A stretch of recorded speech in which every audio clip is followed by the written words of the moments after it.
little mild rainfall. It's definitely hitting all sides of it. And yeah, I guess we're going to see how this sounds on the other end. The Hollyland Solidcom SE is an affordable, full duplex, wireless headset intercom system with great range, which we'll test, environmental noise canceling, which you'll hear, and is even water resistant, as you saw. Let's get into it.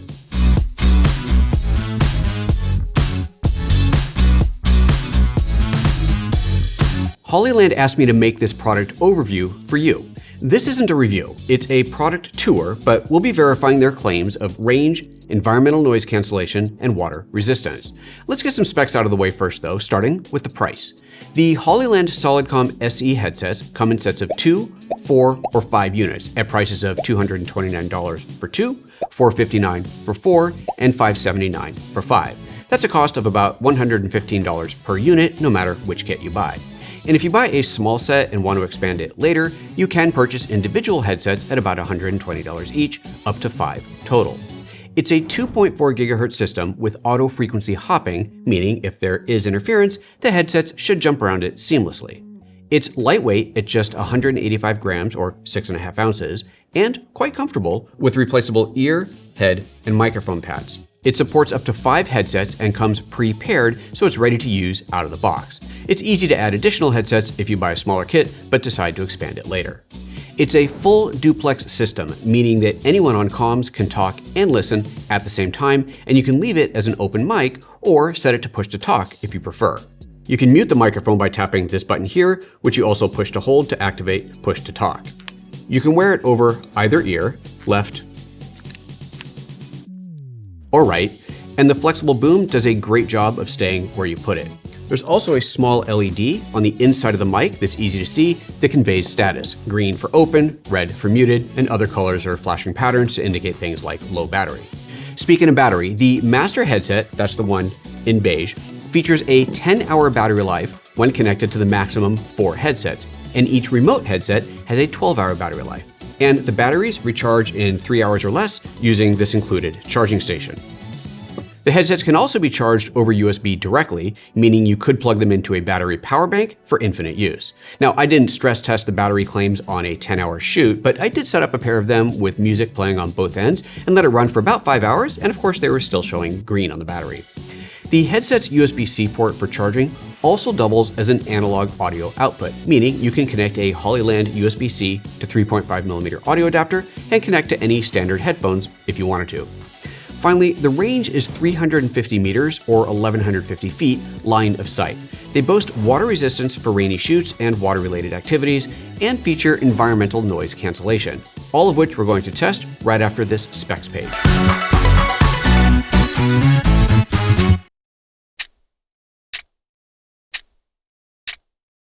If you want to discuss these headsets or anything else on the channel, of course, please subscribe and comment below, but also consider joining the channel as a member.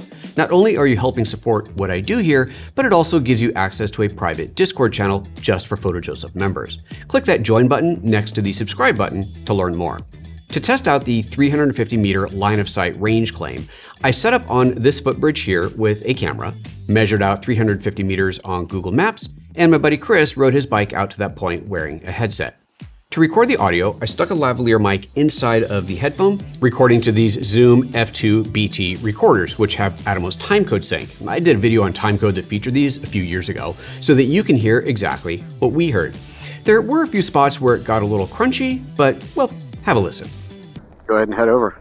I'm definitely getting a clear signal now. Yeah, same here. You know, some people asked me about this restaurant right here. Jack and Joe's? Jack and Joe. There's no S at the end.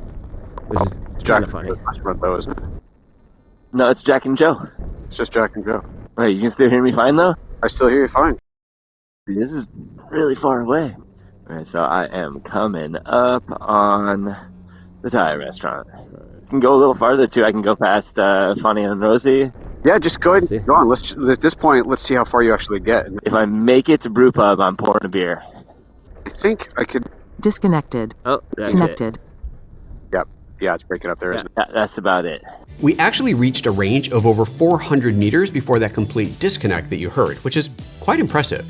Then it occurred to me that since the range of the units is 350 meters, but this beige headset is the hub, then we should be able to have headsets up to 350 meters in either direction, meaning a pair of remote headsets could be up to 700 meters or more apart. That's 2,300 feet, or nearly half a mile. There were only two of us, so we left one of the headsets at the 350 meter mark, and Chris grabbed another headset and rode the other direction. As before, he got over 350 meters away before disconnecting. And when we checked the recording from the headset left down by the river, it had both of our voices loud and clear. So for this segment, you'll be listening to the headset left behind 350 meters in the other direction, down by the river. You have any song requests? I can try singing something. No, because then I'd get a copyright strike, because you'd sing something and YouTube would be like, you don't have rights for that. And it'd be totally perfectly on key, obvious. Obviously. Obvious. Disconnected. Connected. We're getting pretty far now. Okay, but it's starting to break up now. Same here. Yeah. Now let's check out the water resistance. There's no official rating, just the statement that they feature water resistance for rainy shoots or during water-related activities. Now, it's the middle of winter here, so I wasn't about to stand in an actual rainstorm because I'm not a fan of walnut ice cream, but I did stand in a nice warm shower and recorded what it sounds like through the receiving headset. Let's listen. I can't believe I'm actually doing this.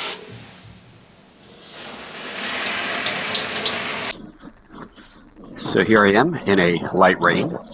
Okay, that's probably a pretty heavy rain, but it's a light rain. It's getting cold.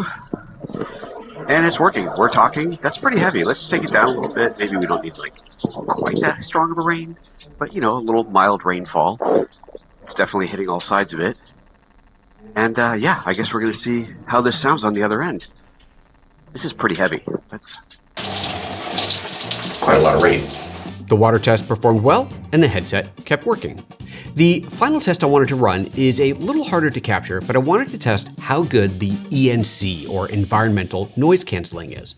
Each headset has a secondary mic on the earpiece that listens to environmental sound to cancel it out. So first, I want you to hear how the canceling works.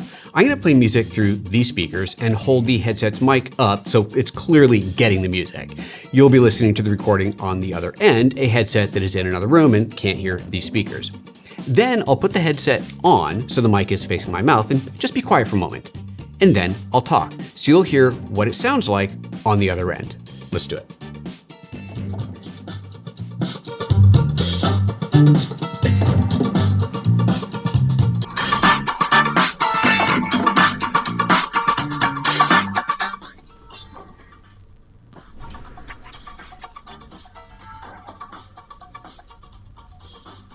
And now I'm talking. This is what it sounds like if you're in a loud environment like a concert and you're using the comms. I'm talking here and someone else is listening and they can hear me perfectly well.